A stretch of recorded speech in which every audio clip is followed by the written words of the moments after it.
الحمد لله نحمده ونستعينه ونستغفره ونؤمن به ونتوكل عليه ونعوذ بالله من شرور أنفسنا ومن سيئات أعمالنا من يهده الله فلا مضل له ومن يضلله فلا هادي له وأشهد أن لا إله إلا الله وحده لا شريك له وأشهد أن محمدا عبده ورسوله أما بعد فإن خير الحديث كتاب الله وخير الهدي هدي محمد صلى الله عليه وسلم وشر الأمور محدثاتها وكل محدثة بدعة وكل بدعة ضلالة وكل ضلالة في النار. أعوذ بالله من الشيطان الرجيم. بسم الله الرحمن الرحيم. يا أيها الذين آمنوا اتقوا الله حق تقاته ولا تموتن إلا وأنتم مسلمون. يا أيها الناس اتقوا ربكم الذي خلقكم من نفس واحدة وخلق منها زوجها وبث منهما رجالا كثيرا ونساء واتقوا الله الذي تساءلون به والأرحام إن الله كان عليكم رقيبا. يا أيها الذين آمنوا اتقوا الله وقولوا قولا سديدا يصلح لكم أعمالكم ويغفر لكم ذنوبكم ومن يطع الله ورسوله فقد فاز فوزا عظيما.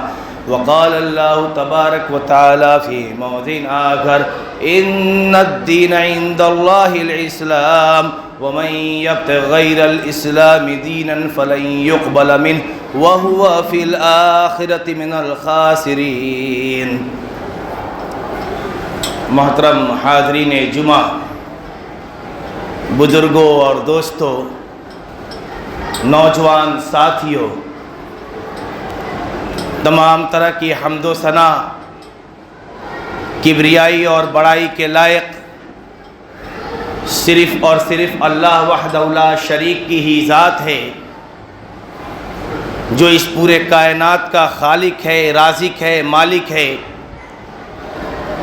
وہ اپنی الوہیت میں، ربوبیت میں، اسماء اور صفات میں تنہا ہے، اکیلا ہے.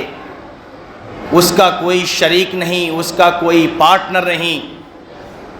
وہ ہر عیب اور نقائص سے پاک ہے اور وہی ہم سب کا رب ہے.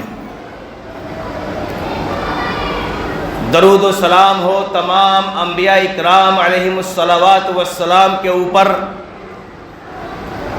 خصوصاً ہمارے اور آپ کے نبی خاتم النبیین سید المرسلین شفیع محشر ساقی کوثر محمد مصطفیٰ صلی اللہ علیہ وسلم کے اوپر، ان کے آل و اولاد، ان کے ازواج مطہرات، صحابہ اکرام رضوان اللہ علیہم اجمعین کے اوپر، بعد کے آنے والے تابعین، محدثین، فقہا، سلف صالحین رحمہم اللہ کے اوپر، کہ جن کی وجہ سے اور جن کے ذریعے سے اسلام ہم تک پہنچا ہے اور اللہ کے نبی صلی اللہ علیہ وسلم کی لائی ہوئی شریعت ہم تک آئی ہے، اور الحمدللہ ہم مسلمان ہیں. میرے اسلامی بھائیوں، پچھلے جمعہ کے اندر آپ کے سامنے اختصار کے ساتھ موت اور موت کے بعد کی زندگی یعنی قیامت کی زندگی کے متعلق ہم نے آپ کے سامنے بیان کیا تھا کہ ایک دن ہم سب کو مر جانا ہے. مرنے کے بعد پھر اللہ تبارک و تعالی ہمیں دوبارہ زندہ کرے گا اور ہمیں اپنے کیے ہوئے اعمال کا، اپنے کرتوتوں کا، اپنے کرموں کا حساب دینا ہے. اس میں کوئی شک نہیں، اس میں کوئی شبہ نہیں ہے. میرے اسلامی بھائیوں، قبر کے اندر جو 3 سوال پوچھے جاتے ہیں وہ بھی ہم سب کو معلوم ہے کہ اللہ تبارک و تعالیٰ کے فرشتے منکر نکیر کے قبر کے اندر دفنانے کے بعد آتے ہیں اور پوچھتے ہیں کہ من رب کا، تمہارا رب کون ہے، ما دینوں کا، تمہارا دین کیا ہے، اور جس نبی کو تمہارے طرف شریعت لے کر کے بھیجا گیا تھا اس نبی کا نام کیا ہے۔ یہ 3 سوال آؤٹ ہے، پرچہ لیک ہے، تیاری ہمیں کرنی ہے، قبر کے نیچے جا کر کے جواب دینا ہے۔ جواب بہت آسان ہے کہ میرا رب اللہ ہے، میرا دین اسلام ہے، اور میرے نبی کا نام محمد صلی اللہ علیہ وسلم ہے، لیکن جواب نہیں دے پائیں گے جب تک کہ ہمارا عمل صحیح نہیں ہوگا۔ ہر مسلمان کے اوپر ان 3 سوالوں کے جواب کے متعلق علم حاصل کرنا واجب ہے۔ یہ جو دنیاوی تعلیم ہم حاصل کرتے ہیں، ڈاکٹریٹ کی ڈگری لیتے ہیں، انجینئرنگ کی ڈگری لیتے ہیں، بڑے بڑے عہدے پر سرفراز کیے جاتے ہیں، قیامت کے دن یا قبر کے اندر یہ ڈگریاں کام نہیں آئیں گی۔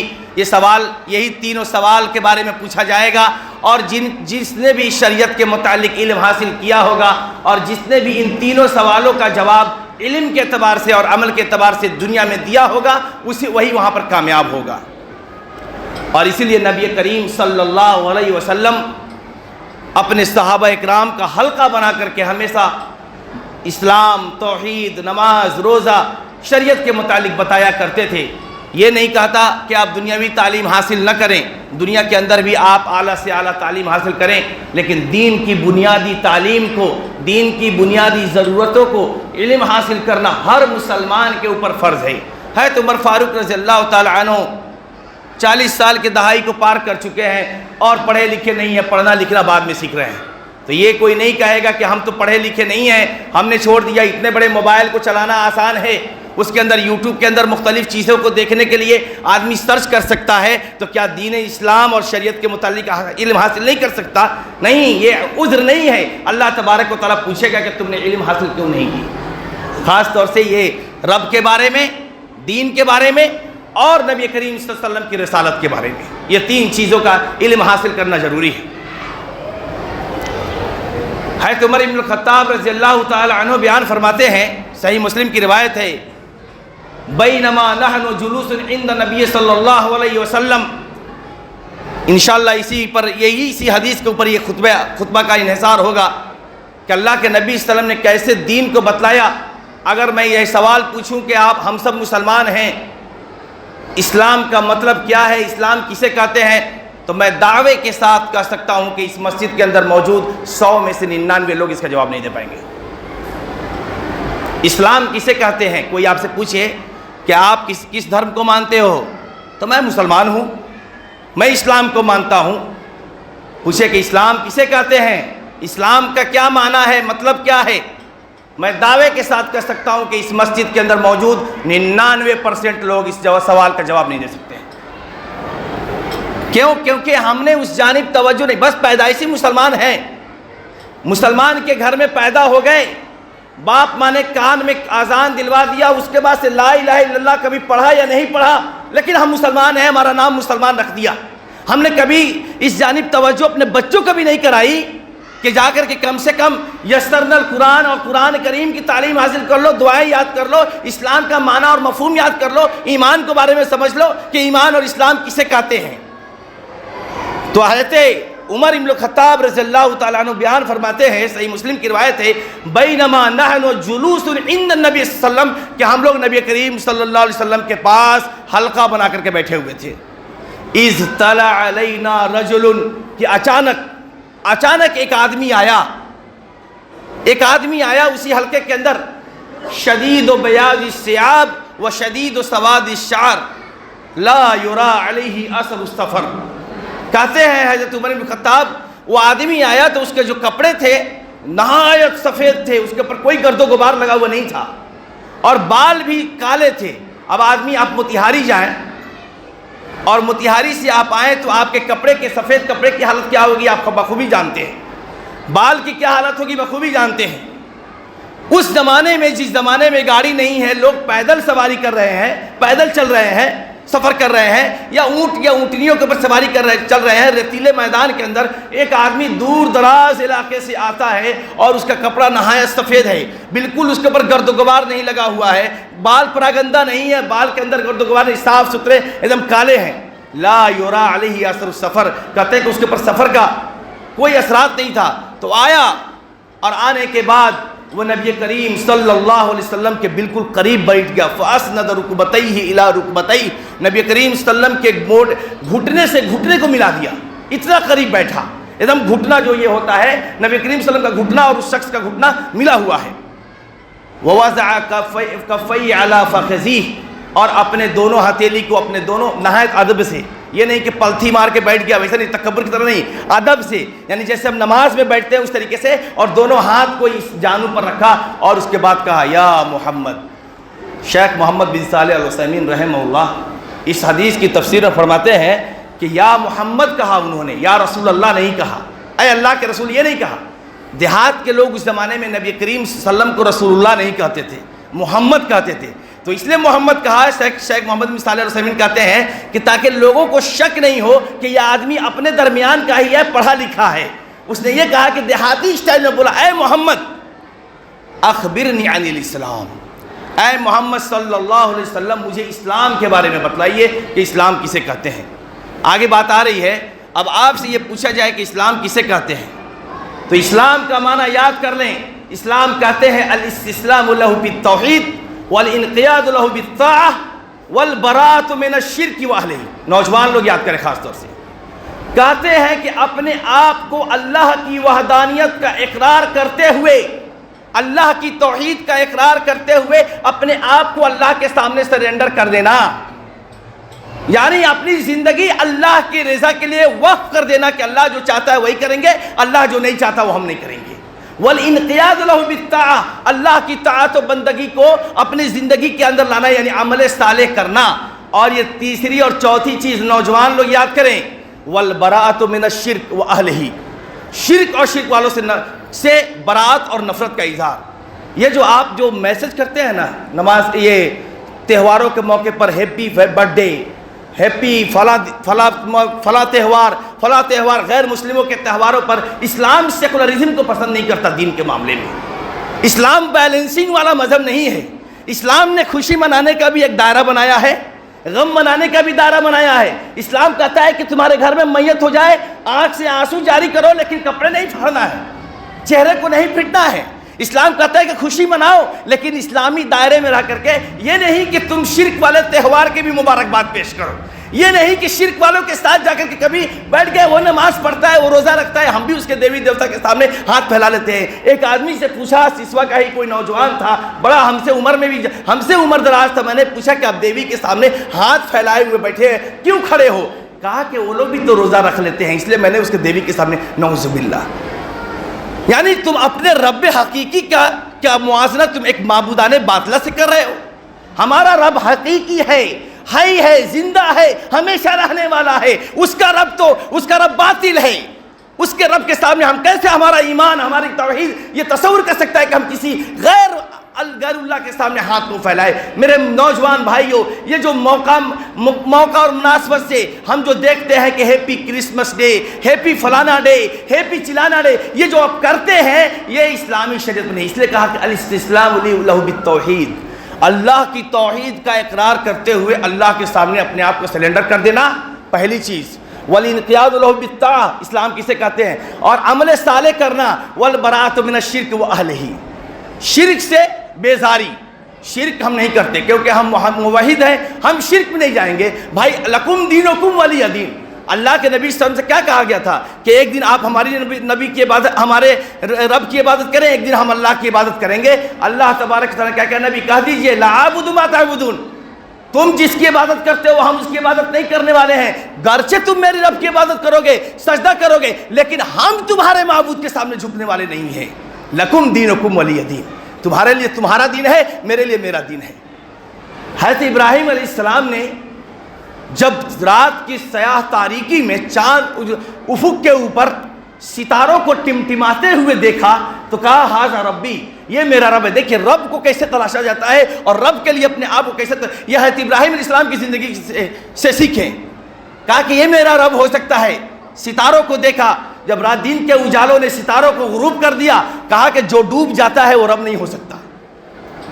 پھر اس کے بعد چاند کو دیکھا، کہا کہ یہ تو تھوڑا اس سے بڑا ہے اور زیادہ اجالا ہے، یہ رب ہو سکتا ہے۔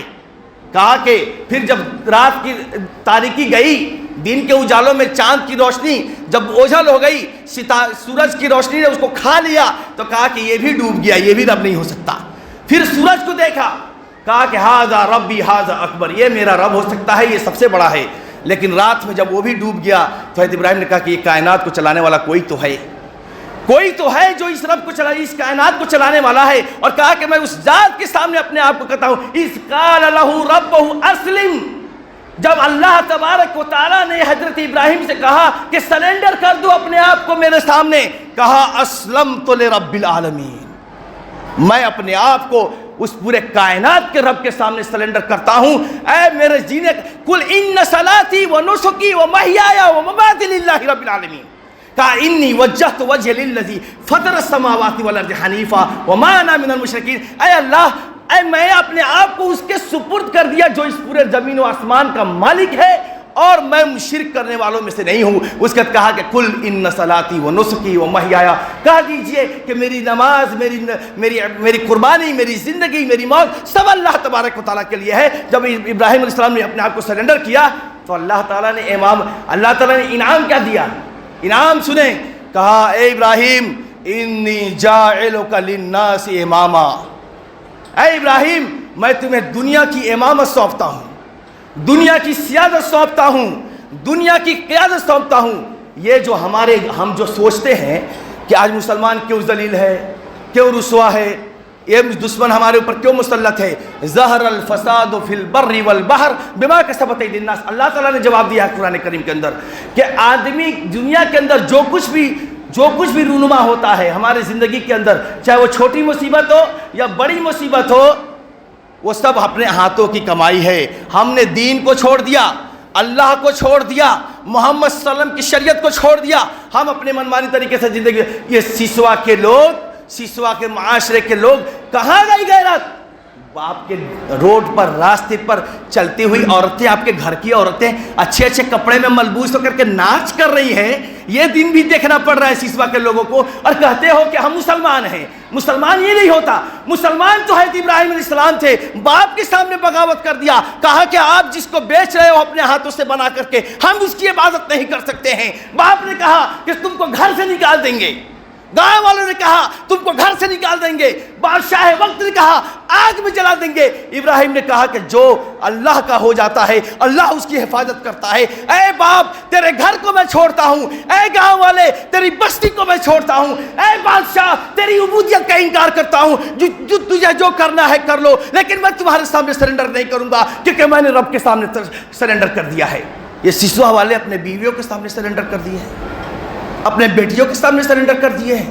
یہ سیسوا والے سرنڈر کر چکے ہو۔ یہ ننگی آنکھوں نے دیکھا، شرم سے میں اپنے آنکھوں کو جھکا لیا۔ وہ اسکول کے آگے ناچ رہی تھی عورتیں، ڈی جے بج رہا تھا، یہ گرام پنچایت کے اس سائیڈ میں پٹاخوں کی ایسی آواز آ رہی تھی، دشمنی ہو جائے گی، کہیں گے فلاں مولانا تقریر کر رہے تھے، اس سے دشمنی کر لو۔ میرے بھائیوں مجھ سے دشمنی کر کے کوئی بات نہیں کر سکتے۔ اللہ تعالیٰ کے ہاں میں کہہ دوں گا کہ اے اللہ میں نے اپنی زبان سے لوگوں کے سامنے کم از کم تبلیغ کی تو ذمہ داری ادا کر دی۔ میرے اندر اتنی طاقت نہیں تھی کہ میں پورے گاؤں والوں کو سدھار سکتا تھا، لیکن زبان کے اندر یہ طاقت تھی کہ میں نے بھری ہوئی محفل میں جمعہ کے دن تیری مسجد کے ممبر پر سے کھڑے ہو کر کے میں نے سیسوا والوں کو کہا کہ تمہاری غیرت ختم ہو گئی ہے کہ تمہارے گھروں سے پٹاخے کی آوازیں آ رہی ہیں، تمہاری غیرت ختم ہو گئی ہے کہ تمہارے گھروں سے ڈی جے کی آوازیں آ رہی ہیں، تمہاری غیرت ختم ہو گئی ہے کہ تمہاری ماں بہنیں بیٹیاں باہر نکل کر کے ننگا ناچ رہی ہیں، لیکن تمہاری غیرت تمہاری کہاں چلی گئی؟ یہ سیسوا والے کہتے ہیں کہ مسلمان ہیں۔ نہیں میرے بھائیوں، حضرت ابراہیم نے پورے سماج کا بائیکاٹ کو جھیلا، گاؤں کے بائیکاٹ کو جھیلا، آگ میں ڈالے گئے، پھر بھی کہا کہ نہ ہم ٹس سے مس نہیں ہوں گے۔ تب تو اللہ تعالیٰ نے سیادت دی، امامت دی، قیادت دی۔ تو اسلام کسے کہتے ہیں اس کو سمجھنا ہے، اور اس کو سمجھنے کے بعد عمل کرنا ہے۔ یہ نہیں کہ صرف مسلمان ہو گئے، باپ ماں نے نام رکھ دیا، 5 وقت کی نماز پڑھ لیے، اسرائیلی روایت ہے، سچی بھی ہو سکتی ہے غلط بھی ہو سکتی ہے، ایک بستی کے اوپر عذاب کے بارے میں کہا فرشتوں کو کہ جاؤ اس بستی کو اوپر سے اٹھا کر کے پٹک دو۔ فرشتے آئے، آنے کے بعد دیکھا کہ ایک بستی کے ایک کونے میں ٹاٹ اور پھوس کے گھر ہے، اس کے اندر ایک بوڑھا آدمی بیٹھ کر کے نماز پڑھ رہا ہے، چراغ جل رہا ہے، نماز پڑھ رہا ہے۔ فرشتے گئے، اللہ اس بستی میں تو تیرے ذکر کرنے والے موجود ہیں، کہا کہ جاؤ سب سے پہلے اس بوڑھے کو مارو، اس بوڑھے کو ختم کرو۔ کہا کہ کیوں ہے؟ اللہ تبارک و تعالیٰ تیری عبادت کر رہا ہے۔ کہا کہ وہ عبادت کر رہا ہے لیکن دوسرے برائی کے خلاف نہیں بولتا، اس کو ڈر لگا رہتا ہے کہ گاؤں والے اس کو مار دیں گے، وہ اپنے گھر کی سدھار میں اصلاح نہیں کرتا، اس کو سب سے پہلے ختم کرو۔ قرآن کریم تو اس طریقے سے پہلے اس بستی کو پر عذاب آنے سے پہلے اس بوڑھے کو ختم کیا گیا۔ تو قرآن جو چیز ہے کہ ہم یہ سوچتے ہیں کہ ہم صرف نماز پڑھ لیے، روزہ رکھ لیے، ہمارا بیٹا جیسے بھی زندگی جی رہا ہے، رات میں کسی پھلواری میں بیٹھ کر کے نشہ کر رہا ہے، شراب پی رہا ہے یا کہیں پر جوا کھیل رہا ہے، ہمیں اس کی فکر نہیں ہے، تو اللہ تعالیٰ اس کے بارے میں پوچھے گا۔ تو کہتے ہیں کہ اسلام کہتے ہیں کہ الاستسلام له بالتوحید والانقیاد له بالطاعہ والبراءۃ من الشرک واہلہ، شرک اور شرک والوں سے۔ پھر اللہ کے نبی صلی اللہ علیہ وسلم نے آگے اسلام کے 5 ارکان کو بتلایا کہ اسلام کی بنیاد 5 چیزوں پر ہے۔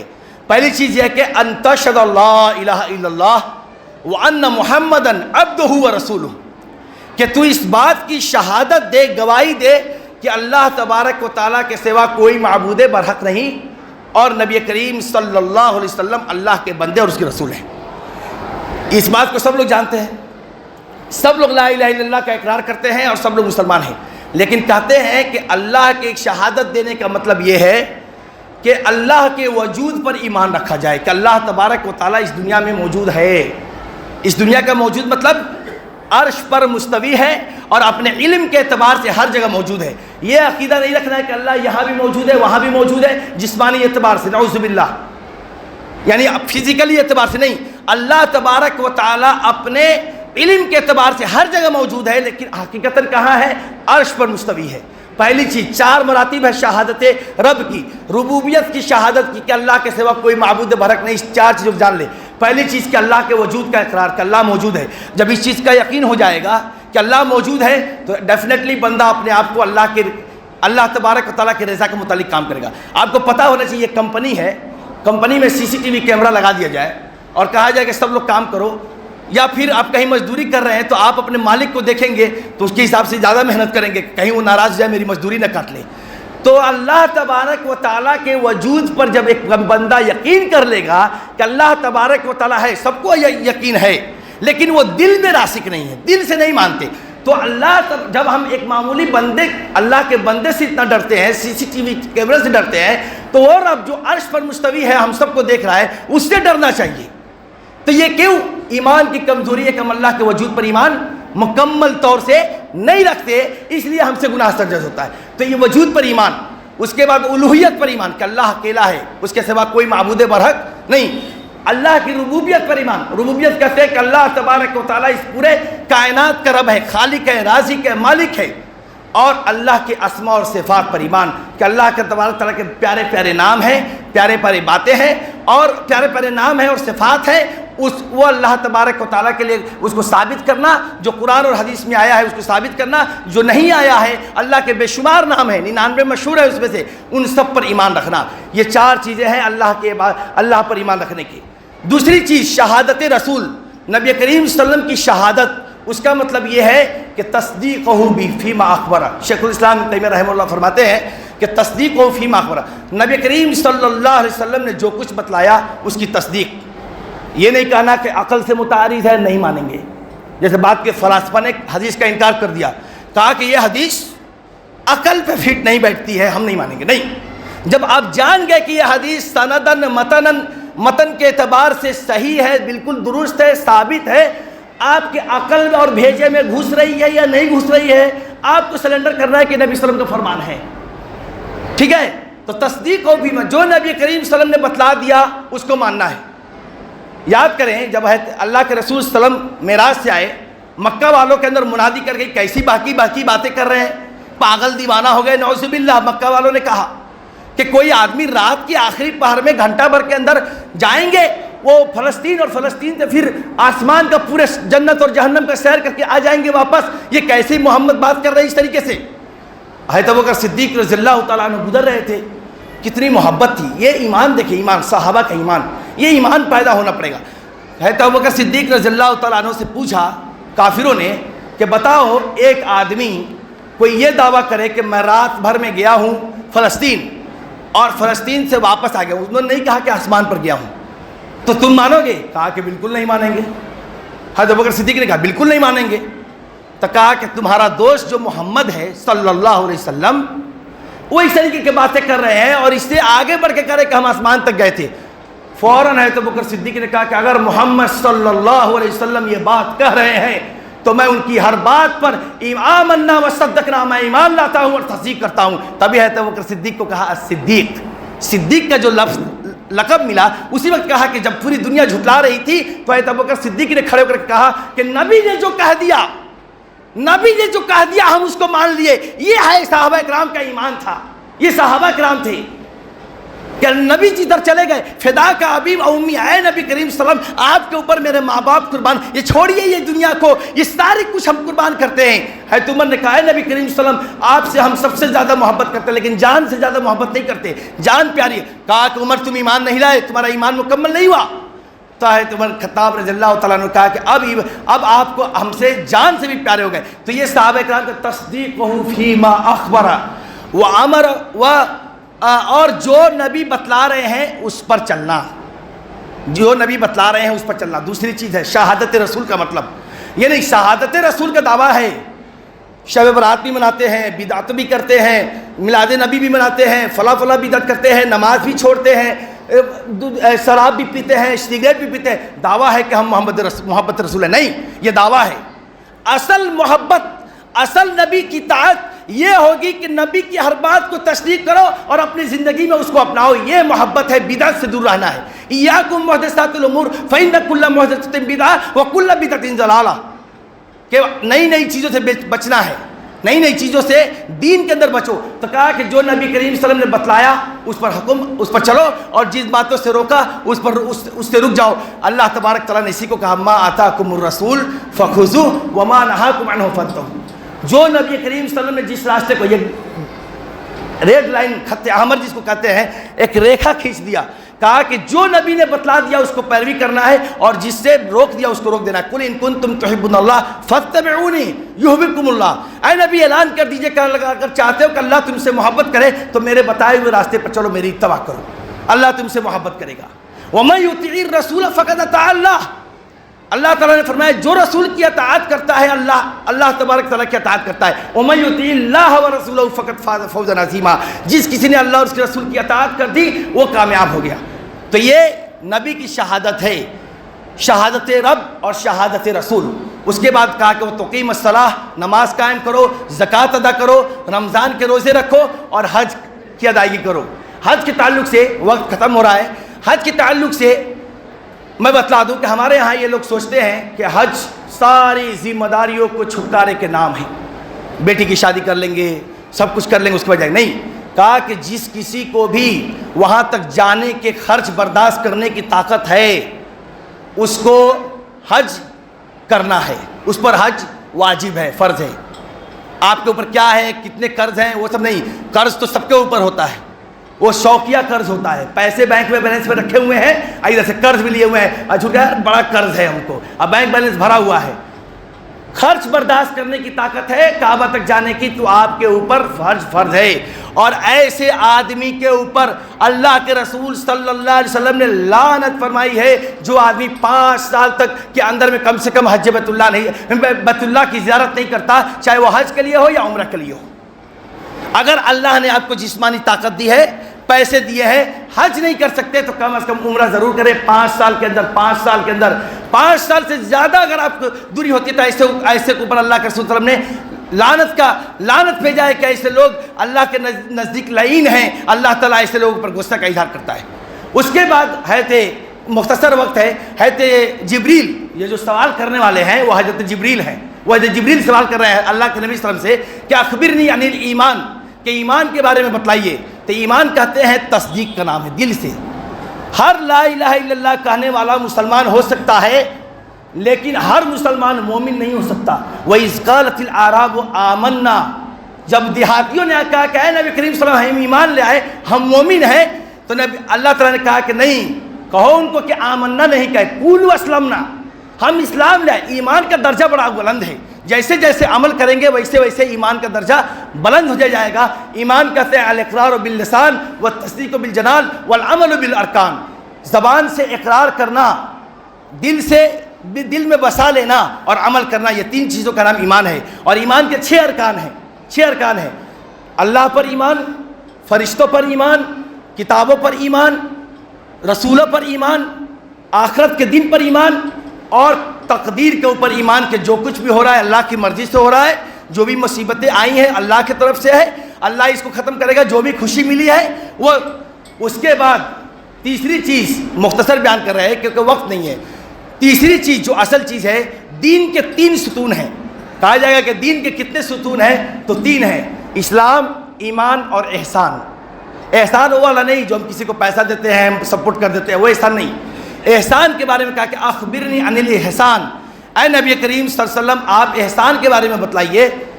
تو کہا کہ احسان کہتے ہیں کہ ان تعبد اللہ کأنک تراہ فإن لم تکن تراہ فإنہ یراک. یہ عبادت کا سب سے اعلیٰ مقام ہے، اور اس درجے پر جب کوئی پہنچ جاتا ہے نا تو اس کو اللہ مل جاتا ہے. سمجھیے ایک طرح سے کرنے کا مطلب اللہ کا وہ ہو جاتا ہے. کہا کہ اللہ کی عبادت ایسے کرو جیسے کہ تم اس کو دیکھ رہے ہو اور وہ تم کو دیکھ رہا ہے. یعنی خشوع اور خضوع نماز کے اندر. یہ نہیں کہ سجدے میں پڑے ہوئے ہیں، خیال آ رہا ہے کہ زمین کے اندر بارش، وہاں ہمارے بیج ڈالے جا رہے ہیں، وہاں پر لوگ کام کر رہا ہوگا نہیں کر رہا ہوگا، گھر کے خیالات آ رہے. نہیں، نماز میں جب سجدے میں جائے تو سمجھے کہ اللہ ہمیں دیکھ رہا ہے، اور اگر تم نہیں اللہ کو دیکھ رہے ہو تو اللہ تمہیں دیکھ رہا ہے. یہ یقین ہونا چاہیے. حضرت عروہ ابن زبیر رضی اللہ رحمہ اللہ، ان کا واقعہ ہے کہ ان کا ایک پیر کاٹا جانا تھا، اور پہلے کے زمانے میں یہ دوائیں نہیں تھی کہ سون کر کے آپریشن کیا جاتا. تو کہا ڈاکٹر نے کہ آپ کو شراب پلائی جائے گی، آپ شراب پئیں گے اور نشے میں جب ہو جائیں گے تو پھر آپ کا پیر کاٹا جائے گا. دیکھیں اللہ والے تھے. حضرت زبیر ابن العوام کے بیٹے ہیں، حضرت عائشہ کے بہن کے بیٹے ہیں، حضرت ابوبکر صدیق کے نواسے ہیں. حضرت عروہ ابن زبیر شام گئے تھے، سیریا جو آج کے زمانے میں سیریا ہے، وہاں گئے تھے.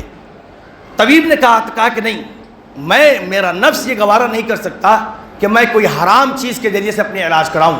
تو کہا پھر آپ کا پیر کیسے کاٹا جائے گا؟ کہا کہ سنو، 2 رکعت نماز میں پڑھتا ہوں، اور نماز پڑھنے کے دوران جب تم دیکھو کہ نماز کا میں ہو گیا تب تم پیر کاٹ دینا. ہوا بھی ایسا ہی ہے. تو عروہ ابن زبیر نماز پڑھنے لگے. نماز پڑھتے پڑھتے جب طبیب نے دیکھا کہ یہ پورے دنیا سے ایک دم الگ ہو چکے ہیں، یعنی ایک دم نماز کے ہو چکے ہیں، طبیب نے پیر کو کاٹا اور کھولتے ہوئے تیل میں ڈالا، گشی تاری ہوئی، آنکھ کھولا، کہا الحمدللہ. طبیب ڈاکٹر حیران، کہہ رہے آپ کا ایک پیر کاٹا گیا اور کہہ رہے الحمدللہ. کہا کہ میرا دوسرا پیر تو سلامت ہے، اس لیے میں اللہ کا شکریہ ادا کر رہا ہوں کہ ایک پیر سے معذور کیا ہے، دونوں پیر سے تو معذور نہیں کیا. ہمارے پاکٹ میں 500 1000 2000 رہتے ہیں، اس کے باوجود روتے رہتے ہیں کہ اللہ تعالیٰ نے ہمیں کچھ نہیں دیا ہے. یہ ایمان کی علامت نہیں ہے. پھر اس کے بعد جو سفر میں جو بچہ آیا تھا ساتھ میں، بیٹا آپ کا، اس خبر آئی کہ استبل میں گھوڑے سے گر کے مر گیا، بیٹا مر گیا ہے. کہہ رہے الحمدللہ. کہا کہ بیٹا مر گیا الحمدللہ کہتے ہیں؟ کہا کہ 5 بیٹے ہیں، ایک بیٹا فوت ہی ہو گیا، تو 4 بیٹے سے تو اللہ نے مجھے بے اولاد تو نہیں بنایا ہے، 4 بیٹے تو موجود ہیں میرے پاس. تو یہ اللہ والوں کی نشانی تھی کہ وہ نماز کو جاتے. یہ احسان ہے کہ جب بندہ اللہ کی عبادت کرے تو اللہ کا ہو جائے، اور یہ عقیدہ رکھے، یقین رکھے کہ اللہ ہمیں دیکھ رہا ہے. اس کے بعد حضرت جبریل نے سوال کیا کہ آپ قیامت کے بارے میں بتائیے کہ قیامت کب آئے گی. تو انہوں نے کہا کہ میں اس کے بارے میں کچھ نہیں جانتا ہوں. پھر کہا کہ قیامت کے نشانیوں کے بارے میں بتلائیے.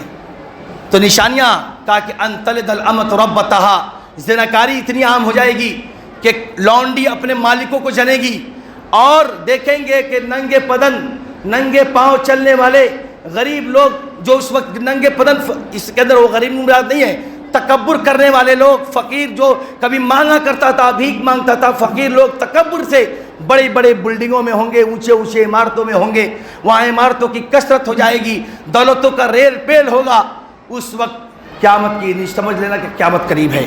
اور دوسری روایت کے اندر ہے کہ نساء کاسیات عاریات ممیلات، کہ عورتیں کپڑے پہنے ہوں گی لیکن بظاہر وہ ننگی، بظاہر تو کپڑے پہنے ہوں گے لیکن وہ ننگی ہوں گی، ان کا جسم کھلا ہوا ہوگا، اپنے طرف مائل کرنے والی ہوں گی۔ یہ قیامت کی نشانیوں میں سے ہیں۔ تو آپ اپنے سماج اور معاشرے کا جائزہ لیں، ہم اپنے گھر کا جائزہ لیں کہ ہمارے گھر کے اندر عورتیں کیسی کپڑا پہنتی ہیں، کیا ہمارے سماج کے اندر کیسے کپڑے پہنتے ہیں۔ یہی سسوا کے لوگ ہیں، یہی مسجد ہے، یہی جامع مسجد ہے۔ ہم نے بچپن میں دیکھا ہے کہ یہاں سے جب نماز پڑھنے نمازی لوگ نکلتے تھے، عورتیں اپنے گھروں میں چلی جاتی تھی، اسی سسوا کے بستی سسوا کے گھر سے فجر کے بعد تلاوت قرآن کی آواز آتی تھی۔ لیکن افسوس کی بات ہے کہ آج نمازیوں کی عزت نہیں رہی، بڑوں کی عزت نہیں رہی، گھر کے بڑوں کی عزت نہیں رہی، دولتوں کا ریل پیل ہو گئی، بچے بڑے ہو گئے، دنیا داری میں ملوث ہو گئے، عورتیں گھر سے باہر نکل کر کے پرچھاون کرنے کے لیے مٹوا تک جاتی ہیں، وہاں جو پوکھرا تک جاتی ہیں، ادھر تالاب تک جاتی ہیں، اور ہم گھر کے سامنے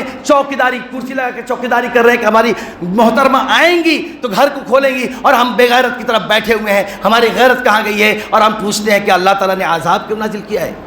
ایک وقت آئے گا، یہ جو ہم 29 تاریخ کو جا رہے ہیں پھر غازی میدان وقف کے لیے، یہ سب عذاب ہے۔ ایک وقت آئے گا کہ یہ مسجدیں چھن جائیں گی، مدرسے چھن جائیں گے، قبرستان چھین لیا جائے گا، زمین تنگ کر دی جائے گی۔ کیوں؟ کیونکہ ہم اللہ کے ذکر سے دور ہو رہے ہیں، اللہ کی عبادت سے دور ہو رہے ہیں، دولت کے نشے میں چور ہو کر کے ہم نے اپنے آپ کو ظاہراً مسلمان تو ہیں لیکن ہمارے مسلمان ہم کو دیکھنے والا ہم پر تھوکتا ہے۔ اسی گاؤں کا ایک آدمی جو اس جانب سے تھا، کسی نے اس جانب کو کہا کہ ہمیں شرم آتی ہے کہ ہم یہ دیکھ کر کے کہہ رہے کہ یہ لوگ سسوا کے، یہ لوگ مسلمانوں کا گاؤں ہے، جب عورتیں ناچ رہی تھی تو یہ کسی اس جانب کے آدمی نے کہا تھا، اور سننے والے نے یہ بتلایا۔ یہ ہماری غیرت ہے، تھوک رہا ہے کہ جو چیز ہمارے میں نہیں ہے اس سے آگے بڑھ کر کے یہ لوگ کر رہے ہیں، اور ہم پوچھتے ہیں کہ ہم عذاب الہی کا کیوں شکار ہیں؟ تو میرے بھائیوں، اسلام کو اپنائیں، اپنے اندر ایمان کو راسخ کریں، اپنے اندر کے غیرت کو جگائیں، بند کریں یہ سب، سوچیں، فیصلہ کریں۔ ایک آدمی سے نہیں ہوگا، ایک آدمی اکیلا، کوئی ایک آدمی سوچیں گے کہ کوئی کھڑا ہو کر کے اس سب کو تبدیل کر دے گا، نہیں کر سکتا ہے۔ سماج کے باشعور لوگوں کو جاگنا ہوگا، گاؤں کے لوگوں کو جاگنا ہوگا، ایسے لوگوں کو بائیکاٹ کریں جو لوگ اپنے گھروں کے اندر ڈی جے بجاتے ہیں، جو لوگ اپنے گھروں کے شادیوں میں پٹاخے پھوڑتے ہیں، پریشان کرتے ہیں۔ بائیکاٹ کریں، سختی کریں، پیچھے جو ہوا سو ہوا، کون کیا نہیں کیا، آگے سے ایک نیا چیپٹر چالو کریں۔ اپنے بچیوں کے بارے میں سوچیں، آنے والی نسل کے بارے میں سوچیں۔ ہمارے گھر تباہ ہو جائیں گے، ہماری بچیاں بیکار برباد ہو جائیں گی۔ ڈر لگتا ہے کہ آگے آنے والا دور کیسا ہوگا۔ اللہ تبارک تعالیٰ سے دعا ہے کہ اللہ تبارک تعالیٰ ہم سب کو صحیح سمجھ عطا فرمائے، ہمیں صحیح اسلام کے اوپر عمل کرنے کی توفیق عطا فرمائے۔ اللہ تبارک و تعالیٰ ہم میں سے جو لوگ بیمار ہیں، اللہ تعالیٰ انہیں بیماریوں سے نجات عطا فرمائے۔ ہم میں سے جو لوگ پریشان ہیں، اللہ تبارک و تعالیٰ ان کو پریشانیوں میں نجات عطا، ان کو پریشانیوں میں آسانیاں پیدا فرمائے۔ جو مقروض ہیں، اللہ تعالیٰ قرض کی ادائیگی میں آسانیاں پیدا فرمائے۔ جن کی بچیاں شادی نہیں ہو رہی ہیں، اللہ تبارک و تعالیٰ ان کی شادیوں میں آسانیاں پیدا فرمائے۔ جن کے والدین باحیات ہیں، اللہ انہیں صحت تندرستی عطا فرمائے۔ جن کے والدین دنیا سے چلے گئے، اللہ تعالیٰ ان کے قبروں کو نور سے بھر دے، انہیں غریق رحمت کرے۔ آمین یا رب العالمین۔ اقول قولی ھذا استغفر اللہ لی ولکم ولسائر المسلمین والمسلمات واللہ هو الغفور الرحیم۔